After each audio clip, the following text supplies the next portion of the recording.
Hello everyone. If you ever thought corporate life is difficult, this panel is for you to watch. The next 40 minutes can really change your life. Welcome to episode 6 of the movement called #We2, a platform created for the professional women, by the professional women, and with a goal to give confidence to be able to stand up, speak up, and by doing this, inspire and uplift the community of other working women around the globe.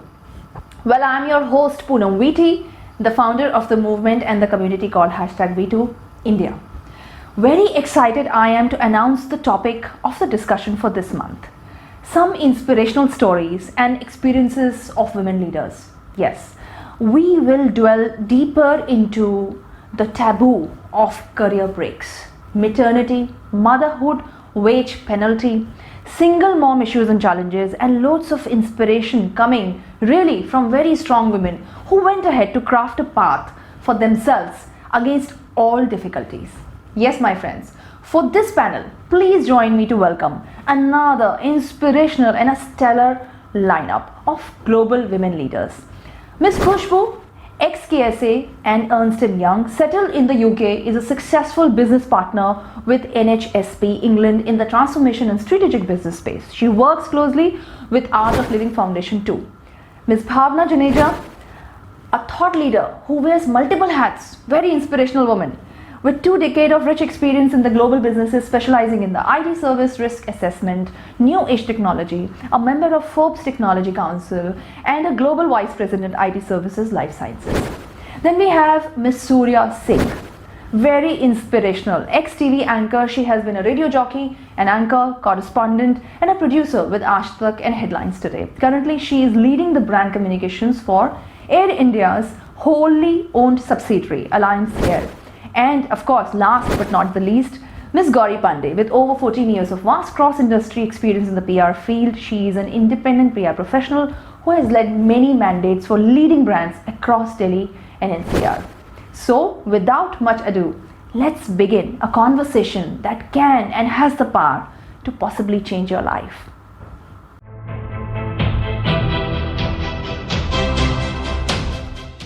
Hello, everyone. A strong woman completes the circle. She possesses the ability to create, nurture, and transform not just people, but lives. Here I am with another panel discussion with all the leaders from the industry. You all know who are there on the panel right now. And I'm so excited to be having this discussion. We will deep dive into career breaks. I think everybody wanted to know more about how career breaks are tackled, what are the strategies to be used, and how women leaders have been managing, dealing, and going above the career breaks to define their career and their identity. So I'm very excited. We'll start with Khushbu today. Khushbu, I have a very interesting question for you. Go ahead. Challenges persist, but women need to return. We are trying to normalize career breaks. I think whoever is going to be watching this show must know that it's a part of life. Let me throw some numbers to you. I have an interesting study from the Center of Monitoring Indian Economy, CMI, in India. They say that we are seeing more women take an interest in technology and joining STEM. But where we see a challenge is that this ratio starts to skew down at the mid-career level. And this is the bio cycle for women that we're talking about. Yeah. We see this problem across the country. As a result of this, 2.4 million women dropped out of the workforce in 2017 due to factors such as we all know, maternity, marriage, wage disparity, gender bias, and the list is long. How are you managing in the foreign land? What has been your journey, Khushbu? Please share with us. Oh, well, it's a quite touchy question for me because so I started my career under the mentorship of Dr. Naresh Srehan back in the days.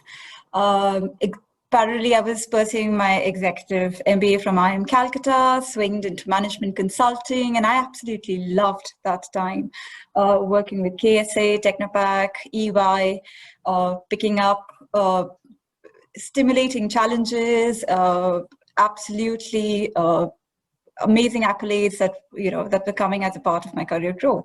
And I still remember back in the days, when one of the common questions used to be, oh, how do you see yourself 5 years from now? one of the Yeah. interview questions. I think it was a standard thing. Staple. And I would say I'm going to be on the cover page of Vogue as the face of healthcare consultancy. But at the back of it, late 2009, I got married, packed my bags, came to the UK. Doesn't mean I packed up my ambitions, but I came here. Unfortunately or fortunately, the Western economies were led into recession due to Lehman Brothers and bankruptcy and everything. So it was very difficult to get a foothold in the market. Right. I found myself revolving around a loop challenge, which was, oh, you don't have any UK-based experience. How can we offer you a job? And I would be like, if you don't give me a job, how do I get the experience? I have the skill sets that you need for the job, but you need to offer me an opportunity. However, it didn't work. It seemed like a black dot at the end. I paddled through, put in a lot of efforts, and then I just dropped it when I was expecting. And currently, my daughter, she's 10 years old. But when I dropped that, when the gap came, it was roughly for 4 years. And as time progressed, for me, it was important that I start meeting the ambitions that I had around my child. So I attracted an opportunity. Now, I'm very pragmatic about the word that I'm using here, an opportunity that would allow me to balance with the work, with the family life, and raising a little toddler. Time progressed. I maneuvered the opportunities, I upskilled myself, I diversified myself, and I progressed within the organization I'm currently working for, which is NHS Professionals. Reeling back, did I have a career break? Yes, I did have a career break. I had an evident career break for 4 years. But do I still have a career break? Despite the job, the answer is yes. It is still a career break because what I'm doing right now is a job. It's not a career, right? What has it costed me? It has costed me a progression that I was ambitious to seek. There were circumstances which were forced. They were personal choices that I had to make as a mother, as a wife. I had to let go. Right. Did I get the support along the way in terms of the opportunities that were coming? The answer is no. As I progressed through my years in the UK, I continued attracting opportunities with big consulting firms and stuff like that. But the moment I would say, yes, I'm here to deliver and I'm the right candidate for you, and things would go up to the final bit and I would have the final conversation, yes, okay, I have a limitation, which is around the travel. Would that be okay with you? Right. And it would be a full stop, end of discussion. And it was quite unfortunate because I think I was being judged more on the personal circumstances rather than the ability or the capability that I could bring in. Correct. And that has been a challenge ever since. I think it's only, you're quite right, this kind of a crisis majority of us face in our midlife or, when we're in the early on in our families. Right. As an individual, it's very important for me that if I'm investing 15, 20, no, sorry, that's an exaggeration, but about 1/3 of my day in the organization, I would like to feel at home. True. I would want to have that sense of stability. I would want to have that sense of security. And I would want the organization to give me the support in terms of where to pause, where to stop, and where to slow down. Career break is not about, okay, I'm not turning up to work next day. It could be about I want to return after a sabbatical of 2 years, or it could be just slowing down or having that opportunity to move horizontal across the business. True. Kushbu, what do you think about this is a taboo, career break? Yeah. Why should it be stigmatized like this? I mean, these are bio breaks, right? Yeah, they are, but I think we're being judged. I think as women specifically, we are not being dealt in a holistic manner. You can't if you want me to deliver at work, you can't just see me as an employee who is delivering. I have a baggage at the back of me. Let me handle that in totality. True. We can't compartmentalize if we want to be productive. We can't be playing multiple faces, multiple roles, and keep our individuality separate from that. Wonderful. I think you made a huge point here. So as a woman, I'm happy to give the organization what it needs out of me. I'm ready to drive the value, but then give me the space that I require equally. Sure. Wonderful. Let's move on to Bhavna. I'll come back to you, Khushbu. I have another question for you. But let's take Bhavna, getting back isn't easy. I think everybody's trying to say that. Now, there has been a lot of challenges getting back to work, as most of the companies have a work culture that values youth over age. And it is given now in the digital age, it is all the more, severe. So there is this gender bias, and then there is a digital age, then there is an age gap for returning women. Now, companies that have returnee programs don't seem to have helped much either. And that's a documented fact. Even after reaching out to them in person, women don't seem to be getting the help that they should. Well, the struggle is real, but you have to ride the wave. Bhavna, talk to us about the challenges of a single mother, and how did you ride the wave so well? I know about your journey. I would want everybody watching this show to know about your journey. Well, Poonam, it's like a whole roller coaster ride for me. I started very young at the age of 15, where I was helping my single mom back in India. We were three sisters. And I was the shy teenager, and my mom was determined that I'm going to make sure this, girl who keeps crying at every nook and corner, I'm going to make sure she becomes strong. So she sent me door to door in Defense Colony to do sales, where she used to get stuff, those imported glasses and, those blankets, and she would send me door to door. And anytime a house used to reject me, she used to send me back the next day again. And I used to get so frustrated because I was the three sisters. I was the only one, who was sent. But then today, when I look back, she had an agenda. She probably knew what was going to happen in my life. I lost her 15 years back to cancer. But today, I say that she was the CEO of my life. And the reason was that maybe God instilled in her that she knew that I would have to have the same journey. It was tough. I wouldn't say that it was an easy joyride, but I am a queen of multitasking. I can multitask like there is no tomorrow. And I think that has really proved, to myself, to the people that are around me, to my children, who for them, I'm the biggest role model, because their dad is not involved in their life for almost 17 years now. It's been a challenge. My son was only 2 when my ex-husband left. But that did not stop me. I took it up as a bigger challenge that, I'll fall, I'll get up like there's no tomorrow, and my mother always used to say, unless you fall, you will not enjoy getting up. Unless you wear your heels, you will not know how to walk in heels and look like a, charismatic woman. So, and the funny thing is, my mother was a 300-pound woman, but every morning she used to get up and she used to look in the mirror and she was like, oh, I'm looking nice. Perfect.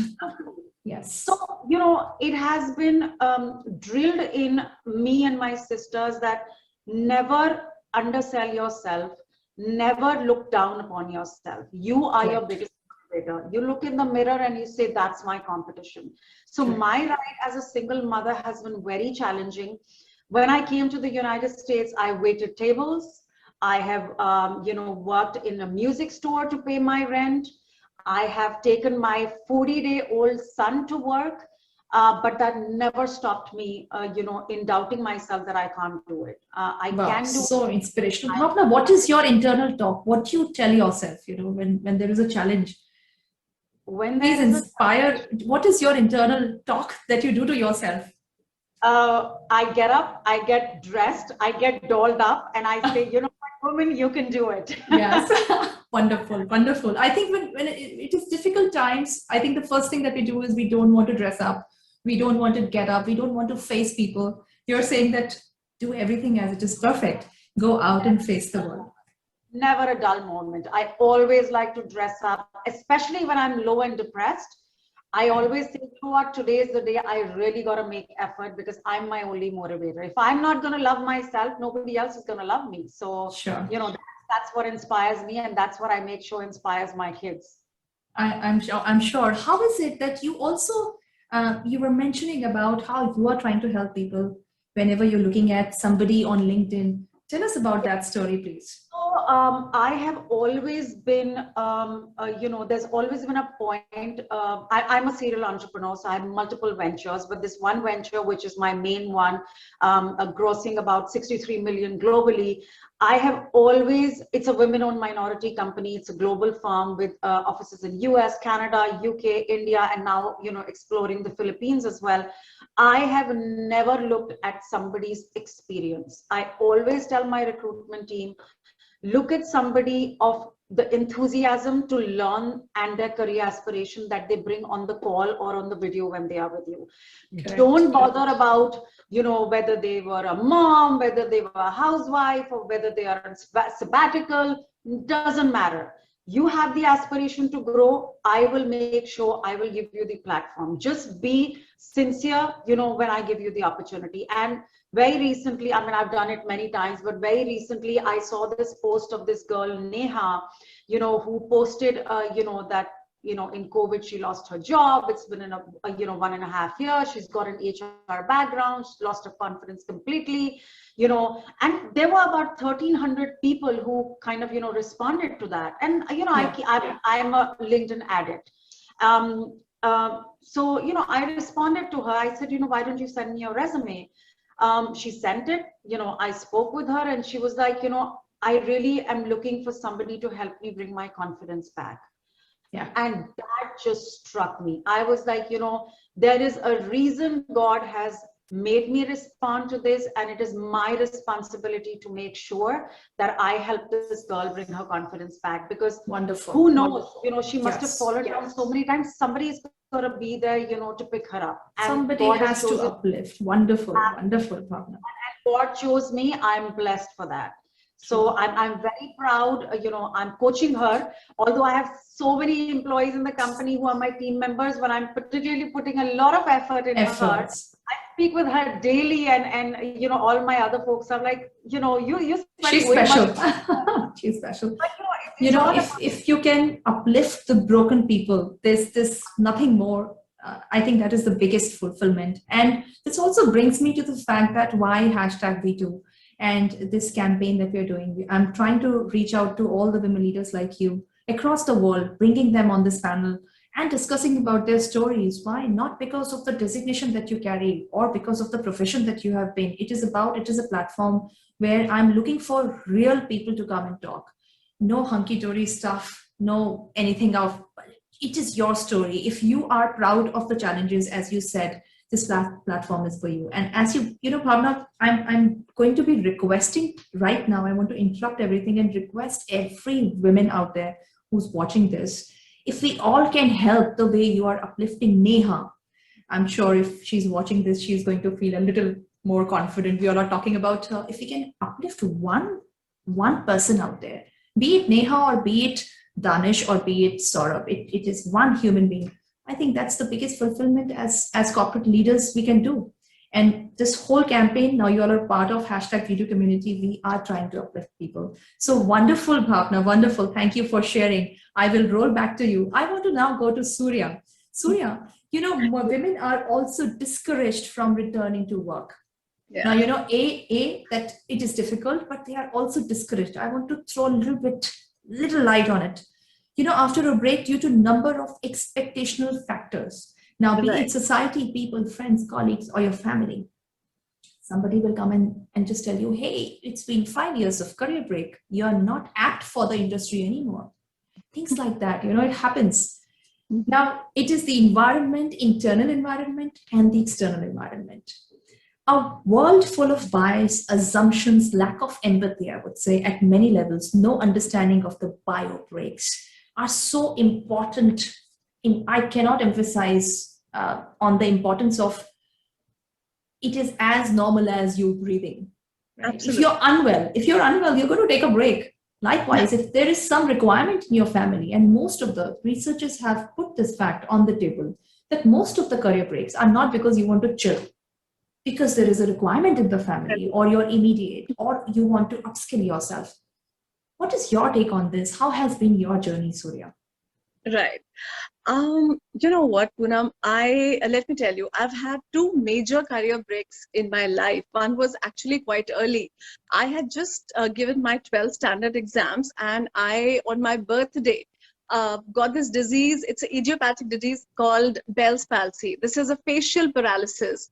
And, Oh my at God. such Yeah. a young age, suddenly getting up in the morning, and, you want all your family members to wish you and everything. And suddenly I saw one part of my face go one side, and I thought that, hey, what is this? And we visited a doctor, and then he told me it's idiopathic, you'll have to take steroids, and you'll be on some physiotherapy, and you'll be okay in about 3 months. At that tender age, when you're full of dreams and everything, it was quite a shock. But I with firm faith in God and my parents' support, I recuperated. And would you believe, I mean, that actually was a blessing in disguise, because I was at home. I took a 1-year gap after my 12th standard. And that whole 1 year, I actually got myself such physical, emotional, and spiritual nourishment, which has actually guided me to the path I am on today. I then decided that, hey, what if this has come my way? I strongly believe in Krishna. So I saw that, hey, Krishna, you're with me. And I just know that I want to be a TV journalist. And how's that going to happen with this kind of a problem? But, I took therapy. I took the right kind of steps. I did my bachelor's in vocational journalism. Alongside, I was the solo RJ of, I think I hosted at least 9 radio shows and radio plays in Chandigarh at Wow. that point of time. Yeah. And then I did a stint in print. I was with Hindustan Times. I was with Times of India, Tribune. I moved on from radio to print. And then I thought that, hey, now is the time to take the challenge. I was a Yeah. Bell's palsy patient, but let me take this heads on. And I became the anchor of India's #1 news channel. I was an anchor, producer, and a correspondent with Aaj Tak and Headlines Today. So, that That's what one we call women's spirit. yeah. So that 1 year of break actually was a Yeah. blessing in disguise. Then post that, when I was enjoying my stint as a journalist, I was covering beats like, from cinema to, crime to business to health to technology, everything. I actually was at the zenith of my career. And, suddenly I get an opportunity where I'm offered a full-time post as an editor of a national television channel. That point of time, my father, who's an army officer, was getting retired. Now, he was an infantry officer. He told me, Beta, I've been, in Kargil, in different infantry postings. I want to spend some time with you because, you'll be married. What do we do? Yeah. I said that, okay, Dad, let me take a break. So everyone was taken aback that, hey, like this, you've been a radio jockey, you've been a journalist, you've been this, that, and you're taking a break, you're getting a full-time job as an editor. What are you even doing? I said, no, I want to pack tiffins for my dad when he goes to his, last year of active non-retirement life. And I actually did that. I learned curry chawal to rajma chawal from him. Yeah, and I'm immensely proud of that. I used to do that. And I enjoyed, watching those Pakistani dramas with my mom on YouTube, Yeah. like Zindagi Gulzar and all of that, I remember. And I enjoyed that stint with my parents. And that is when my proposal for marriage also came. And I got married to someone who was an H1 visa holder. So I had to move to USA. And that Okay. is when I got to know that, hey, okay, now I'm in that H4 dilemma and I could not work for, one full year. But again, that was the second career gap. I mean, of course, once initially I had chosen to, but then I always had plans to return after 1 year or so. But then I got married to such a person wherein my visa restrictions did not let me work. So then again, I think it was, as they say, the jobs, they fill your pockets, but these adventures, they fill your soul. And this gap Yes. was actually an adventure. I mean, I traveled around USA. I had the best of time. And, along with my break, I decided to upskill. And I upskilled and I opened a new avenue of digital marketing, content strategy, search engine optimization. These things were unknown to me as a Right. communication storyteller. So, that 1 year of break actually happened to open such avenues that once I had my baby, then I conceived, I was blessed with a baby girl. And as soon as she was 8 months, I was again, I started my career as a corporate communication professional, which is only due to the learnings I had in USA and the new Correct. course. what I mean to say is that, these breaks are not essentially bad. And I want the recruiters there to know that if a person, even when I was in USA, I used to get calls from relatives and they used to say that, hey, are you just a housewife? Are you just like cooking? I was like, yeah, I'm a homemaker and I'm damn proud of that. I mean, languages also have pauses and commas. I think they're for a reason, right? You need pauses, you need time. Wonderful. So Yes. I would just say that, recharge your batteries, get new perspectives. There are, your life is your own and breaks are beautiful. That's all I'll say. Sometimes you choose them, sometimes they choose you. Right. But anyway, make the best of them. And please, world, do not judge breaks. I mean, they are so much required. So yeah, I think breaks. So what do you want to tell the world? All the recruiters, we have to put out a very strong request to them. I think they have to stop saying, "Are you planning to return?" There's no return. I just took a pause. I'm very much in the wave. I'm very much a part of the tide. And they have to stop saying, "Oh, you're planning to return." No, I'm not planning to return. I plan to take a break and now I'm back. What would you want to tell the recruiters? I would just say that, just take it as a part of the, anyone's journey. It is an ongoing process wherein this pause is very much required. And, be human. I mean, we're not technical robots here. Right? Yeah. Life happens. Sometimes setbacks happen. Sometimes now COVID scenario, for instance, we've seen globally. I mean, it is a global pandemic and see what the situation has brought us into. So many, so many had to, so many lost their loved ones and there's so many reasons one had to take breaks for. I would just say that, skills can be learned, but attitude, I think the recruiters have to go for that attitude. Fine if a person has taken a break, but dive deep into it. What was the break about? Right. If the person has been constructive or, making a way for oneself in that break, please, I think there should be some extra bonus points for that. Absolutely. That's a good point. That's a good point. And determination. Correct. Yeah. So I think. Wonderful, Surya. Now let me just quickly go to Gauri. Gauri, this is going to be a little difficult for you, and I'm putting this in inverted commas. There is a new concept in the corporate world called motherhood wage penalty. It's a very sad thing, but I really want to put it out in this panel.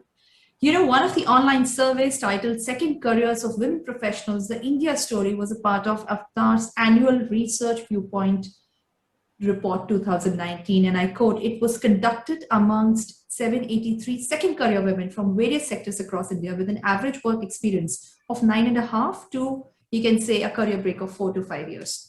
The survey revealed that the majority of respondents, 69%, anticipate a pay cut on re-entry due to prevalence of this demon, motherhood wage penalty. Like you're getting penalized for being a mother, which refers to mothers suffering from wage and hiring disadvantages in the workplace. Give us your view. You are a very well-known PR professional, Gauri. Yeah, so Poonam, I can deeply empathize with this because a lot of my colleagues also have faced this situation. Being a communications professional, we are in the industry which has a high attrition rate, and people keep switching and moving to different jobs. But at the same time, this career break that we are talking about today, it could be about, any personal emergency, exigency, anything in the family, any personal setbacks, or just upskilling, or, just taking that time off to introspect and see that, whether you are going in the right direction or not. Because sometimes when you are just working continuously, you don't really look back, and you don't get the time, or neither you have the inclination to sit down and introspect that, yes, what am I doing, and is it right for me? Am I moving? I'm just rushing, or I'm really adding value to myself, my career, or I'm just in a rat race following others, and I also want to earn a certain salary, and I'm doing that just for the sake of it. Maybe that's not my interest area. Maybe my interest could be something else. My passion lies elsewhere. But since I have been doing that over the years, it becomes a routine, and we are not conscious about it. we unconsciously keep heading in the same direction. So just like being on a treadmill. Right. A walk treadmill. Exactly. Without giving it a thought, you're just running like a robot. So there could be a number of reasons. Like in my case, when like 3 years ago, my dad passed away. He was on a ventilator and he was in the ICU in the last days. I needed that break because I was so attached to him. I could not, just take 15 days off and just get back to work like that. It was very difficult to me to come to terms with his death. And, I needed that time off from everything. I just cut off myself from everything, apart from my family, of course, who was there. But still, you need that time off. You just can't be, okay, fine, I've taken 10 days break and everything is over now and I'm back to normal. No, as we have just discussed, that we are not robots. We are human beings. Yeah, correct. We are not machines that, we just need to keep working and keep earning money and, minting money. So it's not that sort of a thing. We need to sometimes introspect, and then we could utilize that time in other things, pursuing other passion. Like due to the pandemic, there have been so many layoffs in PR agencies and advertising and communications, work field, that, people have taken the time off to pursue their passion, and which is not wrong. Why not? I mean, all these years you haven't had the time to do that. And now when you got the time off, you utilize it, you enjoy with your family, you pursue your hobby, singing, music, dance, cooking, whatever, baking, whatever you love doing, just enjoy that. That is also part of you, and that also helps you grow as a person, not only your professional career, but your passion, your interests, what you are as an individual, that also adds value to you. So our upbringing has been like that. We have been moduled in such a way that you have to study till certain age, then you have to work, and then you have to get married, and then you have to do this. It's like a series of things which you are supposed to do, and which there's no time for any break. Tuck, you keep moving on from one thing to the other. So I think break is very much required for us as individuals, for our growth. And I feel so many recruiters raising their eyebrows. Oh, okay, so you were not working from this time period to this time period. Why? What happened? Okay, then they start getting suspicious that there's something wrong with this person. I think this whole panel is to normalize that. Yeah, exactly. I think we all have to put out a request to all the recruiters out there, and even the HR. They are not robots. Exactly. They are not robots. They are also human beings. Exactly. They also go through the same thing. And one more thing I would like to add, that your career break doesn't take away your capabilities, your experience, your knowledge, your skill sets from you. It doesn't take away that from you. You might be on a break, but still you possess all those things, and so I don't understand this philosophy of, looking down upon people who have taken a break, or, who have been taking a sabbatical for a certain reason, which could be any. And especially in the case of motherhood, it's such a big responsibility. It's a huge change in a woman's life, and it's a huge evolution. So you need break for that, of course. Yeah, you can't be a mother one day and next day you're jumping to office. Obviously, it can't be like that. True. Yeah. Thank you for saying this, Gauri. I think now to conclude, thank you so much for sharing your life with everyone watching this. To conclude, I'll go back in the same sequence. If we all can put that one powerful line, as we say that this entire conversation is to normalize and humanize career breaks. Even robots, for that matter, robot is going to be off battery. It'll be on a station to get charged up, right? So that's exactly, I think working more than robots. We are expected to be, just doing much more than even a machine. So Khushbu, I'll start with you and we can go in the same sequence. One powerful line that you want to leave. I'm sure a lot of people are inspired by your story. One powerful line to the world of recruiters, HR leaders, in context of humanizing career breaks. I don't know whether a line or not, but I think I definitely would have a suggestion at this stage.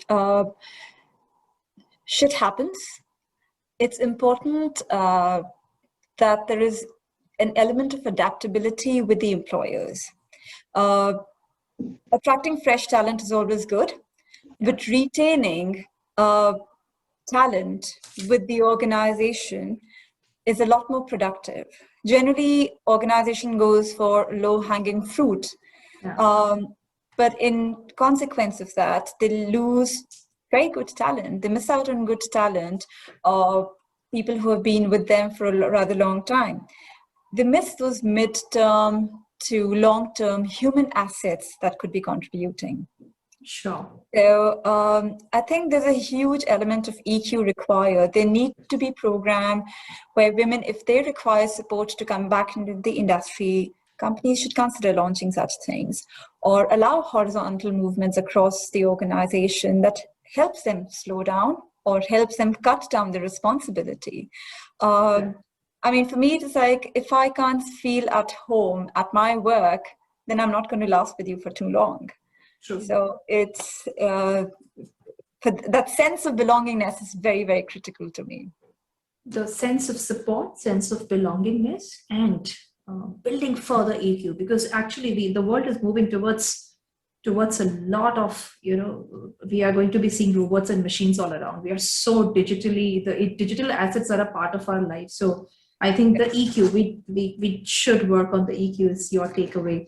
Is a takeaway from you, what you said. Thank you, Khushbu. Bhavna. Well, being that I'm in the industry where I have so many recruiters working for me, I would say I'm a book. Don't just read my synopsis. Take the effort of opening the book and reading me. Life happens, and don't judge the book by its cover. Wow. I can be pretty inside, so please take the effort of knowing me. That's what I tell my clients, not just recruiters. I tell my clients that too. Breaks happen and breaks are good, but don't judge a person by just looking at the resume and it says that, they took a break. Take the time to understand them. That's what the industry is all about. If you don't do that, then like Khushbu said, you miss out on good talent. Absolutely. Wonderful. This also makes me think about, how the resumes are picked up. There is tech involved in it. Now, when a tech is picking up, a software is picking up your resume, right, on the internet, there is no empathy. There are keywords. But the moment it lands with a human being, I think that human factor, we don't have to behave like machines, right? We are human beings. We have to behave like, as Brigitte says, that putting human back to human resources. I think it's a very powerful line. Thank you, Bhavna. Thank you. Surya? I think I would just sum it up in 3 words that breaks are beautiful, breaks bring balance, and I think, and as you rightly mentioned, there are bots filtering the resumes. So definitely, I think there should be some, there's more to a person than keywords. You really cannot filter a person's talent or a potential in terms of those keywords. So life is beautiful. I think the HR should also maybe introduce some new keywords to, find out dive into what the person was doing during the break or, or how human this person is. So I think breaks are beautiful. Yeah. Thank you so much, Surya. Gauri? So I would like to sum it up by saying that, breaks are important for movement. And unless and until you apply brakes, you can't really move forward. You might just crash into something. Wonderfully put. Breaks are very important for us. And we should never judge a person if he or she has taken a break, unless and until, the skill sets and the knowledge and everything else, experience and everything else is in place. I mean, that's a fair enough criteria to recruit somebody, not on the basis of career gaps. Yeah. Wonderful, wonderful. Thank you so much. Thank you, everyone. Thank you for your time. Thank you for being a part of this community that we are building, #WeToo. We want to normalize all the pains by telling our stories out and real stories out. So I cannot thank you enough for your participation. Thank you very much.